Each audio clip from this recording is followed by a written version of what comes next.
وده اللي انا بقالي اكتر من 3 4 ايام غطسان في الارقام، بحاول اعرف المساعدات اللي جايه لنا هتوصلنا لفين بالنسبه للعجز الدولاري اللي موجود عندنا في مصر. فباذن الله قريب جدا هعمل فيديو اوضح فيه وجهه نظري عن ارقام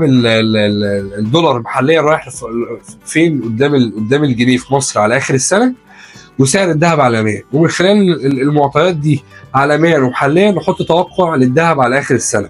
عشان خاطر الناس ما تبقاش تايهه، واللي مقرر ان هو يحتفظ بالذهب او اللي عايز يطلع ويروح لاي مكان بقى اسهم، شركات، شهادات ادخاريه، يكون عارف كويس قوي الارقام ممكن تكون رايحه لفين.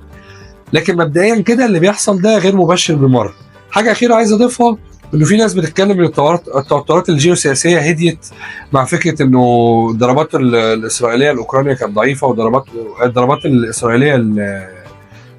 لايران كانت ضعيفه، وكمان ضربات ايران لاسرائيل كانت ضعيفه. الكلام ده حلو وجميل وزي الفل، ولكن